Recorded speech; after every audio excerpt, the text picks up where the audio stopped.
NDA పాలనలో machine Indradhanush పథకం అటకెక్కిందన్నారు AICC president Mallikarjun Kharge. దేశంలోని లక్షలాది మంది చిన్నారులు వ్యాధి నిరోధక టీకాలకు దూరమయ్యారన్నారు. కర్ణాటకలోని ప్రైవేట్ సంస్థల్లో స్థానిక రిజర్వేషన్లతో ఎవరికీ ఇబ్బంది ఉండదన్నారు డిప్యూటీ సీఎం డీకే శివకుమార్. అసోంలో పెరుగుతున్న ముస్లిం జనాభాతో అనేక సమస్యలు వస్తాయన్నారు బీజేపీ నేతలు. కేంద్రంలోని మోదీ సర్కార్ నిర్లక్ష్యంతో దేశంలోని లక్షలాది మంది పిల్లలు టీకాలకు దూరమయ్యారన్నారు AICC president Mallikarjun Kharge. Immunization నిర్లక్ష్యంతో భావితరాలకు తీరని నష్టం జరుగుతోందన్నారు. 2023లో 16 లక్షల మంది చిన్నారులు డిప్లీరియా, టెటానస్, పెర్టుసిస్, మీజిల్స్ టీకాలకు నోచుకోలేదని చెప్పారు. అనాథ పిల్లలను పట్టించుకున్న వారే లేరన్నారు. పీఎం కేర్ కు వచ్చే దరఖాస్తుల్లో 50 తిరస్కరణకు గురవుతున్నాయన్నారు. ఎన్డీఏ సర్కార్ దేశ భవిష్యత్తును చీకట్లోకి నెడుతోందని ట్వీట్ చేశారు ఖర్గే.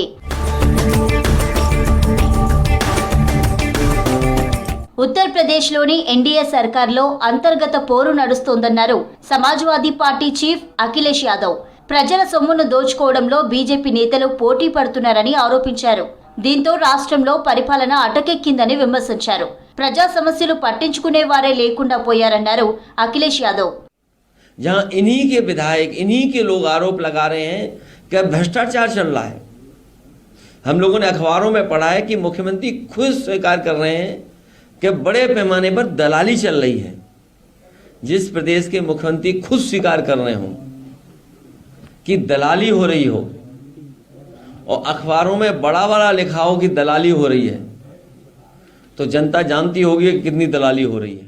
కన్నడిగులకు ప్రైవేటు సంస్థల్లో రిజర్వేషన్లతో ఎవరికీ నష్టం ఉండదన్నారు ఆ రాష్ట్ర డిప్యూటీ సీఎం డీకే శివకుమార్.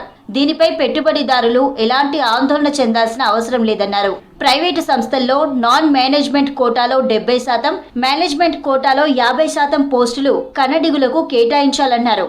దీంతో స్థానిక టాలెంట్ ను ప్రోత్సహించడంతో పాటు నిరుద్యోగాన్ని తగ్గించొచ్చన్నారు డీకే శివకుమార్. 2 రోజుల క్రితం జరిగిన కేబినెట్ మీటింగ్ లో ప్రైవేటు సంస్థలో స్థానిక రిజర్వేషన్లపై కర్ణాటక ప్రభుత్వం చర్చించింది.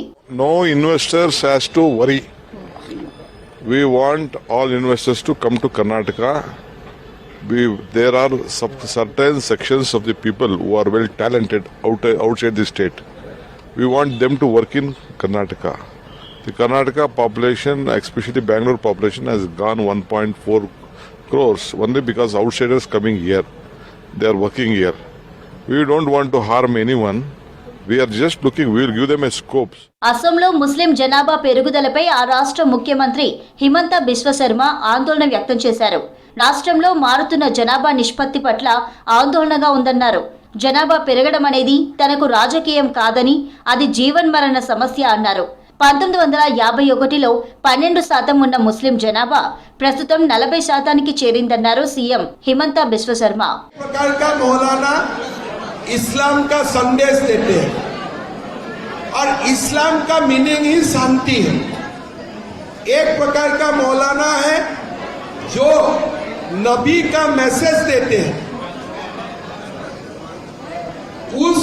वो जो मौलाना है, ये मौलाना लोगों को हम लोग सम्मान करता है. और एक प्रकार का मौलाना होते हैं जो हिंदू का खिलाफ काम करना और हिंदू विरोधी काम करना उनका जीवन का लक्ष्य होते हैं. ప్రధాని నరేంద్ర మోదీ నేతృత్వంలోని కేంద్ర కేబినెట్ రేపు సమావేశం కానుంది. ఉదయం 10:30 గంటలకు సమావేశం జరిగే అవకాశం ఉంది. ఈ నెల 22న కేంద్ర బడ్జెట్ సమావేశాలు ప్రారంభం కానున్నాయి. దీంతో కేబినెట్ భేటీలో బడ్జెట్ సెషన్ నిర్వహణకు సంబంధించి చర్చ జరగనున్నట్లు తెలుస్తోంది.